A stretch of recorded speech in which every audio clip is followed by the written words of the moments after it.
तो स्टूडेंट इस वीडियो में हम 12th केमिस्ट्री के चैप्टर 1 का एक बहुत ही इंपॉर्टेंट डेरिवेशन पढ़ेंगे। इस डेरिवेशन का नाम है गॉस का प्रमेय। स्टूडेंट मैंने आपको इससे पहले वीडियो में गॉस के प्रमेय या गॉस के नियम को बता दिया था, ठीक है, जो कि आपके सामने है phi E equal to Q upon epsilon naught. लेकिन अभी हमने इसे प्रूव नहीं किया था।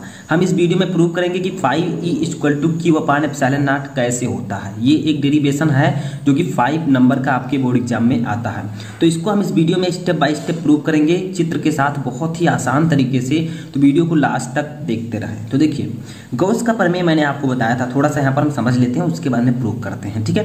किसी बंद पृष्ठ से गुजरने वाला वैद्युत फ्लक्स फाई ई उस पृष्ठ द्वारा परिबद्ध कुल नेट आवेश क्यू का 1 अपान एप्सिलॉन नॉट गुना होता है, यानी कि phi E equal to Q upon epsilon naught, ठीक है। जहाँ फाई ई है आपका विद्युत फ्लक्स, क्यू है आपका आवेश और एप्सिलॉन नॉट है निर्वात की विद्युतशीलता। तो इसी को हमें इस वीडियो में प्रूफ करना है कि आखिर ये आया तो कैसे आया। तो देखिए, यहाँ पर आपको मैं ऑलरेडी बता चुका हूँ कि एक हमें बंद पृष्ठ लेना होता है, ठीक है। क्या लेना होता है, हम यहाँ से डेरिवेशन को स्टार्ट करते हैं। एक हमने ले लिया है बंद पृष्ठ, कुछ इस प्रकार से आपका ये बंद पृष्ठ है, ठीक है। अब देखिए हमें करना क्या है, इस बंद पृष्ठ का एक अल्पांश क्षेत्रफल क्या करना है, एक अल्पांश यहाँ पर जो है आपका एक बिंदु वो है इस बंद पृष्ठ के अंदर, ठीक है। एक बिंदु वो है जिस पर प्लस क्यू आवेश, ठीक है, क्या है, प्लस क्यू आवेश है, ठीक है।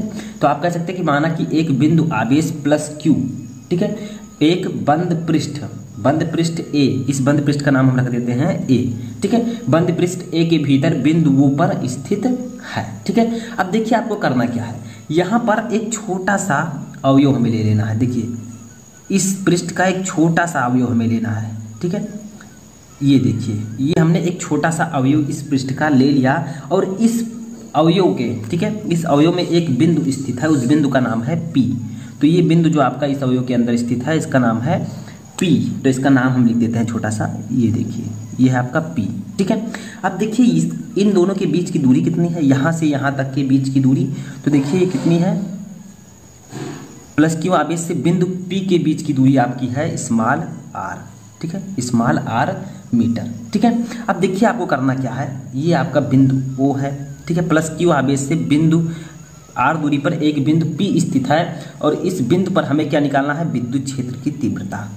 तो इस बिंदु पर हमें निकालना है विद्युत क्षेत्र की तीव्रता, जिसको हम लोग डिनोट करते हैं ई वेक्टर से, ठीक है, समझ में आया। तो यहाँ पर एक लघु क्षेत्रफल अवयव जो आपका है ये है डी ए, ये जो आपका है ये डी ए है, ठीक है। इसका नाम हमें लिखना है डी ए, क्योंकि ये छोटा सा इस पूरे क्षेत्रफल का एक छोटा सा अवयव है, तो इसे हम लोग लिख देंगे डी ए, ठीक है, समझ में आ रहा है। अब देखिए यहाँ पर एक चीज़ आपको समझना है, इसको क्या कर देना है, इसी में मिला देना है, ठीक है। इस प्रकार से आपको इसी में इसको मिला देना है, ठीक है। अब यहाँ पर एक चीज़ आपको और समझना है, जो इसके बीच कोण बनेगा, ठीक है, यहाँ पर जो आपका कोण बनेगा ये पूरा, इसको हम लोग डिनोट करेंगे डी ओमेगा से, ठीक है। तो ये जो डी ओमेगा है ये आपका है घन कोण, ठीक है। तो अब आप क्या लिख सकते हैं, आप साइड में लिख सकते हैं कि माना कि एक बिंदु आवेश प्लस क्यू, ठीक है, प्लस क्यू एक बंद पृष्ठ ए के अंदर बिंदु ओ पर स्थित है। देखिए इस बिंदु का नाम हमें लिखना है ओ, ठीक है, बिंदु ओ पर स्थित है। देखिए माना कि इस पृष्ठ पर एक बिंदु पी, देखिए इस पृष्ठ पर एक बिंदु पी एक लघु क्षेत्रफल अवयव डी ए है, ठीक है। देखिए इस प्लस क्यू आवेश से आर दूरी पर एक बिंदु पी है जिसमें हमने एक छोटा सा क्षेत्रफल अवयव लिया है डी ए, ठीक है। अब देखिए माना कि ओ पी जो आपका ओ से पी है, ठीक है, क्षेत्रफल अवयव डी पृष्ठ पर अभिलंबोत खींचे गए वेक्टर, इसको हम लोग जो है अभिलंबोत खींचे गए वेक्टर यहाँ से यहाँ तक, इसको हम लोग डिनोट कर सकते हैं डी ए वेक्टर से, ठीक है। क्षेत्रफल अवयव जो है उसको हम लोग डिनोट कर सकते हैं यहाँ पर डी ए वेक्टर से, अभिलंबोत खींचे गए वेक्टर डी ए से निरूपित कर सकते हैं, ठीक है, समझ में आया। अब देखिए माना कि बिंदु ओ जो आपका बिंदु ओ है इस पर स्थित आवेश प्लस क्यू के कारण बिंदु जो विद्युत क्षेत्र की तीव्रता है इस ओ से इस बिंदु आवेश पी के कारण जो विद्युत क्षेत्र की तीव्रता उत्पन्न हुई है वो ई वेक्टर है, ठीक है, समझ में आया। अब देखिए हमें क्या करना है, यहाँ पर अब हमें समझना है, ठीक है। देखिए हमें लिखना है यहाँ से कि डी ए क्षेत्रफल अवयव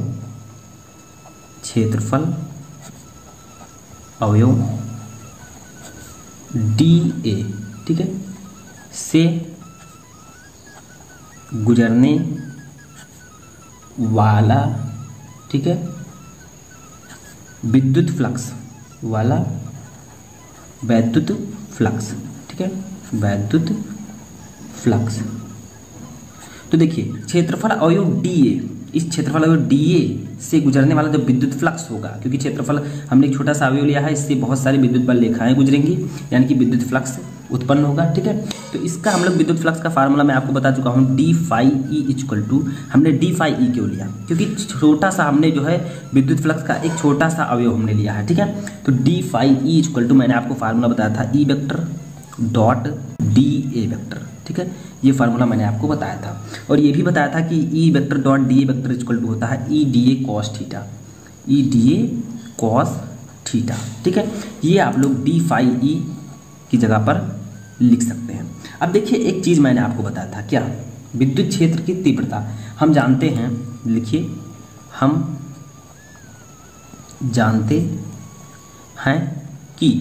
जानते हैं कि ई इक्वल टू क्या होता है, ई इक्वल टू होता है 1/4 epsilon naught into Q upon R square, ठीक है। ये हमें पता है कि विद्युत क्षेत्र की जो तीव्रता होती है 1/4 epsilon naught Q upon R square होती है, किसी बिंदु आवेश के कारण विद्युत क्षेत्र की तीव्रता।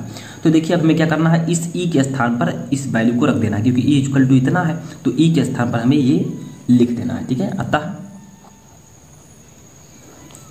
D phi E equal to क्या हो जाएगा, ई के स्थान पर हम रख देंगे इसको, तो 1/4 epsilon naught Q upon R square. अब आपका इधर हो जाएगा डी ए कॉस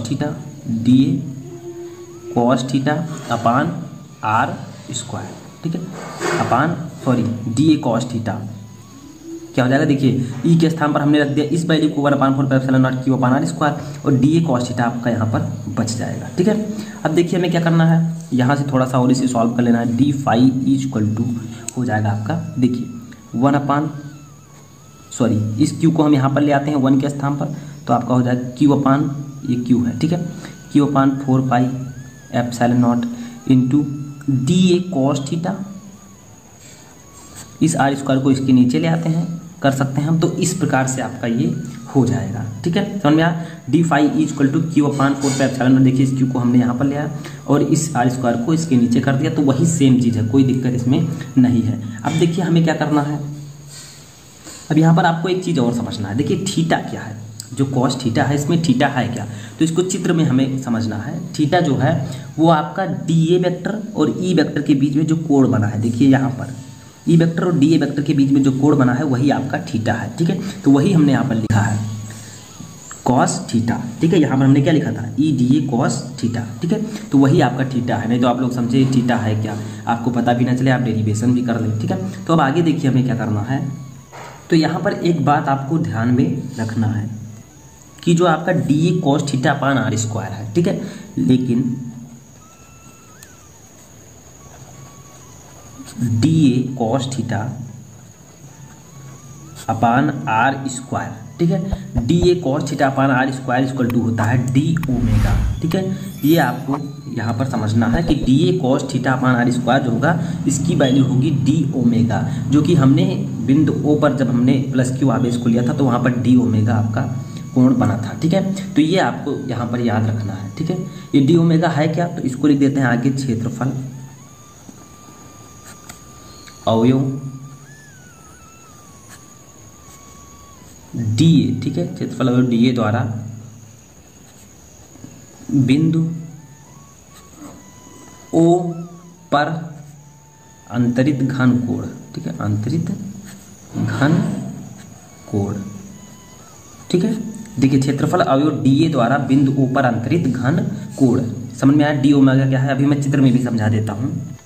तो देखिए यहाँ पर चित्र में भी थोड़ा सा समझ लेते हैं हम, तब आपको समझ में और भी अच्छे से आएगा। देखिए डी ओमेगा क्या है, मैंने आपको बताया कि डी ओमेगा जो है क्षेत्रफल अवयव इस डी ए के कारण बिंदुओं पर अंतरित घन कोण, देखिए बिंदुओं पर एक ये कोण मैंने आपको बताया था कि बन रहा है, जिसको हमने डी ओमेगा जिसका नाम रखा था, तो यही है आपकी डी ओमेगा, ठीक है। डी ओमेगा इक्वल टू क्या होगा, D A cos theta, D A cos theta upon R square, ठीक है।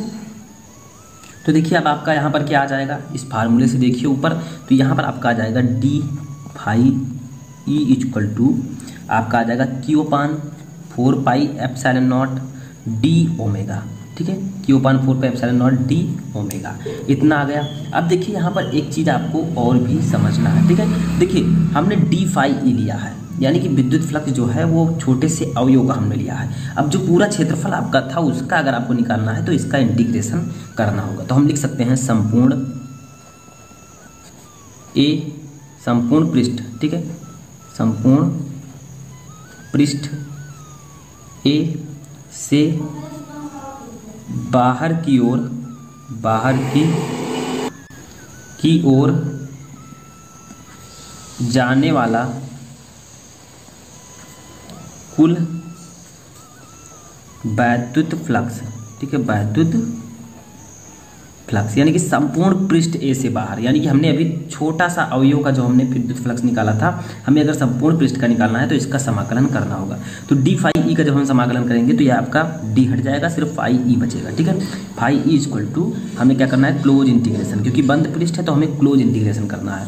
Close integration Q/4πε0 D omega. ठीक है, इतना हमें करना है, लेकिन जो आपका Q/4πε0 है ये बाहर निकल आएगा। ठीक है, तो इसको हम लिख देंगे Q/4πε0। अब इंटीग्रेशन जो हमें करना है, क्लोज इंटीग्रेशन, वो करना है डी ओमेगा का। ठीक है, तो लिख देंगे डी ओमेगा। समझ में आया? अब यहाँ पर एक बात आपको ध्यान में रखना है, परंतु जो डी ओमेगा है, क्लोज इंटीग्रेशन डी ओमेगा, वो किसके बराबर होता है, वो 4π के बराबर होता है। ठीक है, ये आपको याद रखना है, डी ओमेगा जो है वो 4π के बराबर होता है। 4π क्या है, संपूर्ण पृष्ठ ये द्वारा बिंदुओं पर अंतरित जो कोण है। ठीक है, तो ये आपका, इसको याद रखना कि परंतु D close integration D omega equal to 4π। अब देखिए हमें क्या करना है, इस D omega close integration D omega की जगह पर 4π रख देना है, तो आपका आ जाएगा फाई ई इक्वल टू